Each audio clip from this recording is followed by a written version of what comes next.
And it is that time of the year again for the much-awaited Metro Manila Film Festival. But unlike previous years, people won't be flocking to the cinemas to watch this year's entries. MMFF is going online. And for the next 2 weeks, we'll be speaking to the people behind the movies this year. And today, we begin with the only horror film in the lineup, which is The Missing. So with us on New Day, we'd like to welcome director Ferrer and lead actress Ritz Azul. Good morning to both of you. Hi, good morning. Good morning. Good morning. Good morning. So nice to have you. And of course, we'd like to start this off strong. And Direk, ikaw muna. This is your first horror film and it's under Regal Films, which we know, they're the king of horror with the Shake, Rattle, and Roll franchise. How did you feel? Were you pressured? This is your first Metro Manila Film Festival, Direk. I feel so much pressure actually because first of all, it's a horror movie. It's my first time. And of course, as you said, Regal is known for, having all the famous, iconic horror films in the past. But fortunately, I was guided by Miss Rosel Monteverde, by Direk Joey Reyes.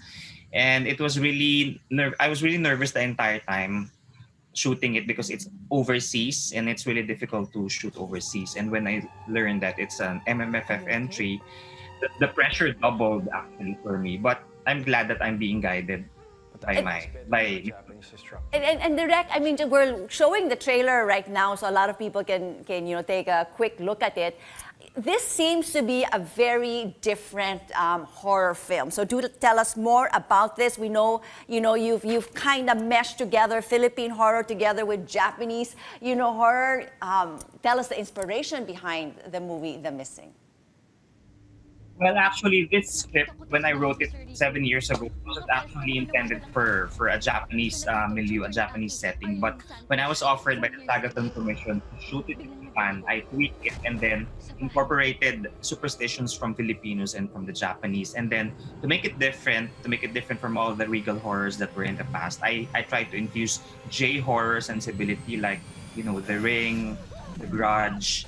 And then from there, I tried to infuse the Filipino horror sensibility as well to relate to the audience. That's what I did with it. Kumbaga, Direk, parang kinuha mo na lahat. The best of all horrors is in this movie. So I'm sure we're in for a big scare. Ritz, how was it for you? I mean, how difficult was it for you to do this film? Was it easy? Natakot ka ba?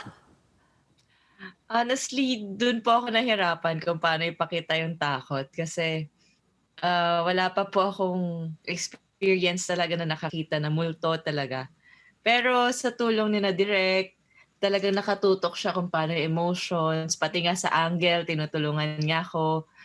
Ayan, yung mga ganyang emotions, talagang pinupush niya ako. Plus, nung nagsushoot kami sa Japan, mafe-feel mo talaga yung eeriness ng place.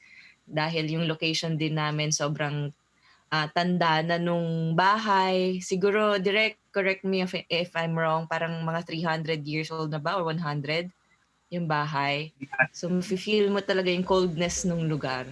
Kaya parang dun mo na talaga mafe-feel yung takot.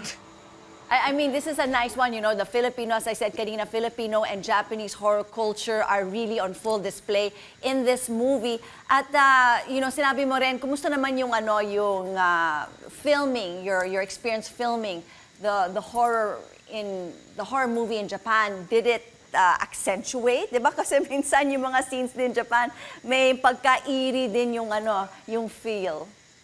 Yes, lalo na sa lugar na pinagshootan namin, sa Saga, Japan. Talagang konti yung tao. Parang sa isang araw, konti lang talaga, mga isa-dalawa lang makikita mong tao sa area. Plus, yung puro nature kasi talaga siya. Kung pupuntahan mo, kung gusto mong bumalik sa nature, best ang Saga, Japan. So, pag nagpunta tayo doon sa bagay na bagay yung horror nga. Sinabi din to dati ni Direk Easy na naisip niyang gumawa ng horror sa Saga. Tapos, habang sinushoot namin yung film, masaya siya. Masaya. First time kong gumawa ng horror. Pero, talagang malaking bagay yung effects and yung sounds lalo na. And Direct, briefly, I'd like to ask you just a quick question. No?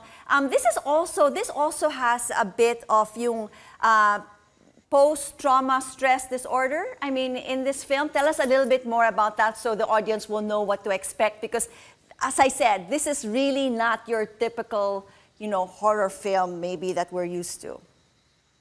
Actually, aside from the external horror that's happening to the character of Iris, I was trying to incorporate also syempre, yung internal horrors natin inside. So meron siyang post-traumatic stress disorder that actually aggravates yung experience niya ng horror dun sa pinuntahan yung lugar sa Japan. So the combination of that also makes it more actually relatable and more terrifying actually as an experience when you watch it. More terrifying is true, external, internal, pinaghalo lahat. Now, this year's Metro Manila Film Fest entries will be streamed via Upstream and Globe. And to both of you, we wish you all the best, Direct Easy Ferrer and Ritz Azul. Maraming salamat and thank you so much for being with us today on New Day for all the news you need and more.